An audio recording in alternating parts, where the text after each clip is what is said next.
here's our next set of notes, and it's the Articles of Confederation.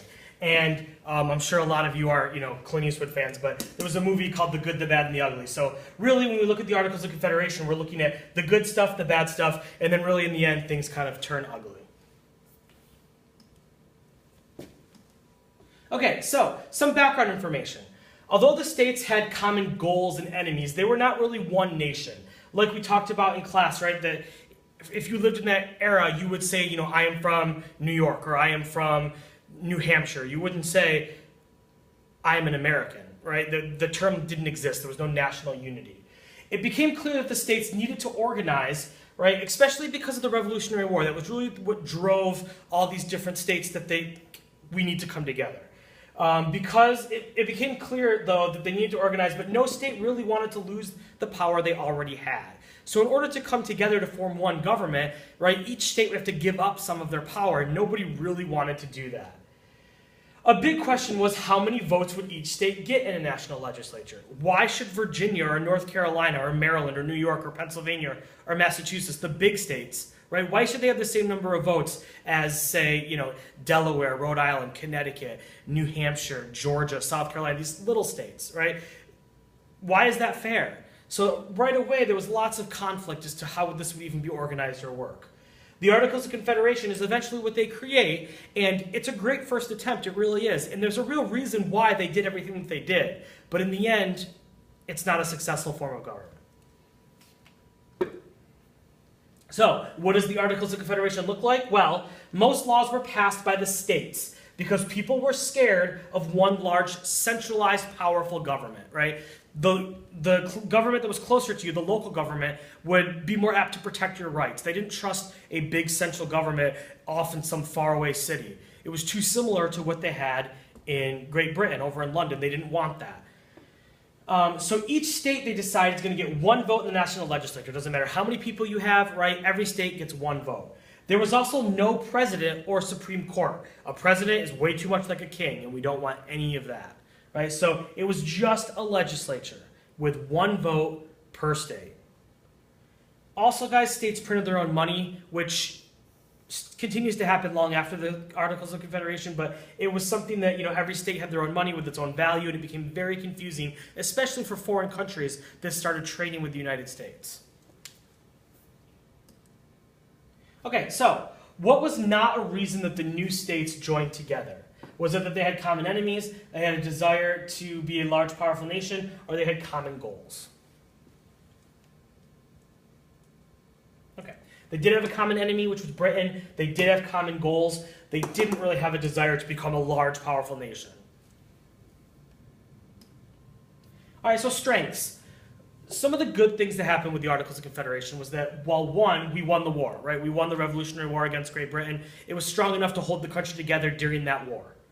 They also negotiated the Treaty of Paris 1783. So the war was one thing, but the fact that the government successfully negotiated this peace treaty is a whole other aspect.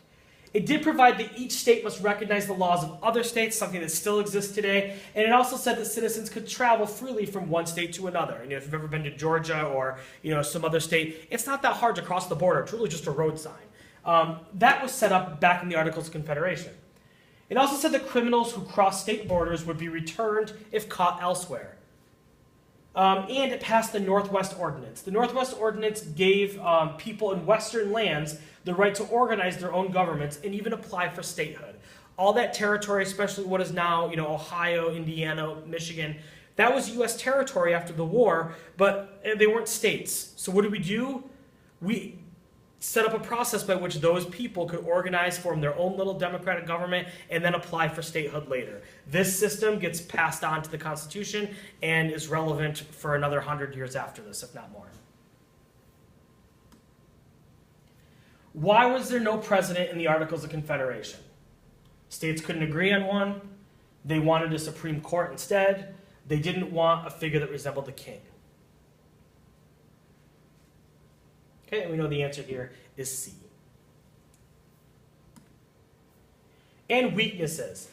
The national legislature had no power to tax the people, right? People were leery of taxes because of all the different acts that Britain imposed on the colonies. So their solution was, we're not going to let the legislature of the central government tax at all. which is really a terrible idea because, well, the government had no money to enforce anything.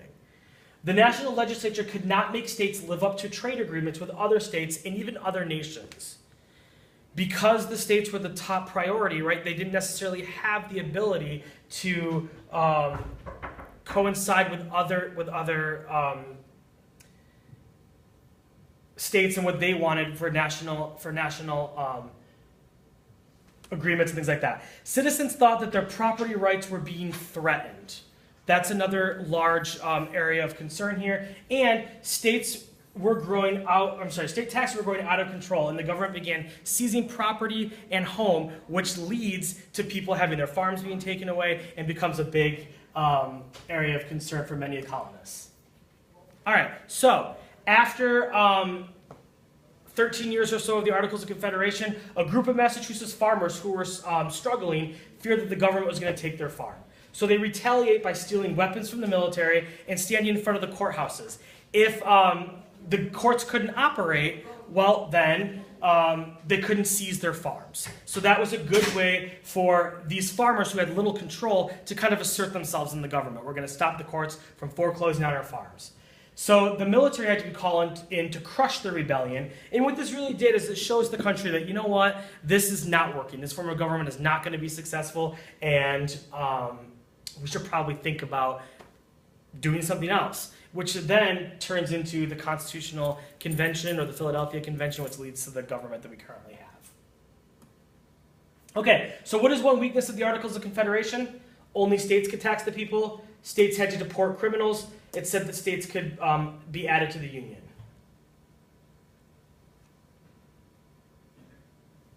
Only states could tax people would be one weakness here. Okay, here is, let's go on to this first. So why was there a rebellion in New England over the Articles of Confederation? Was it that states were going to war with one another, state governments and people were broke, they wanted to return to English control?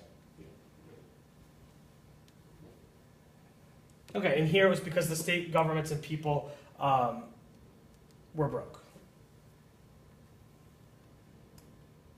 All right, and before we end, I'm going to show you a quick little video on Shays Rebellion. Desperately needed a leader. Now they had one. Daniel Shays.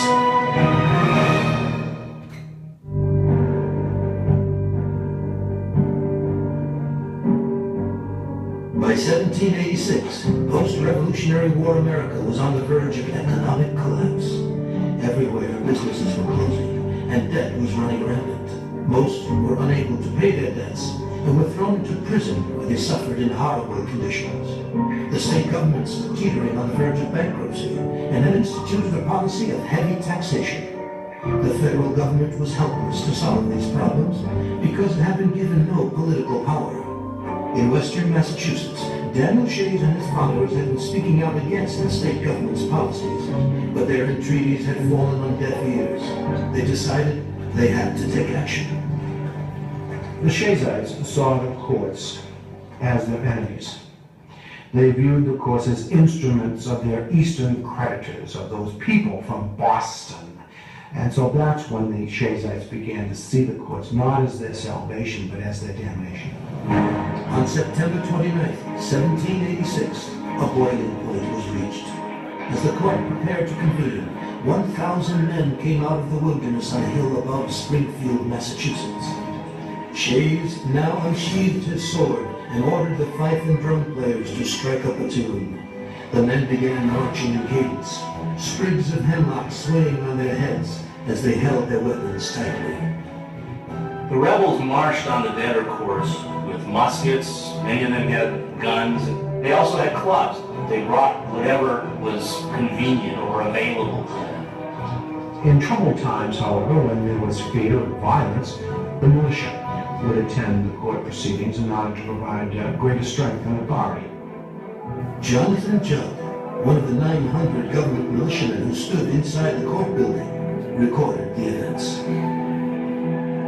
A sorrowful day. Brother against brother, father against son, militia at the courthouse, and mob above the ferry. The mob threatened the lives of all who opposed them. the insurgents, they were ready to attack the government militia. Calling upon his experience in the Revolutionary War, Shays had his men make a show of loading their muskets. As soon as the weapons were loaded, Shays charged with his men in a fury toward the courthouse. Their mission was to shut down the courts by any means necessary. And at that point, the judges adjourned the court without doing any business. As long as the courts were shut down, none of the Western farmers could be sent to jail for their debts. It was the first major victory for Shays and his men, who became known as Shaysites. This rebel army carried out numerous attacks across New England over the next few months. Shays and his men closed courts in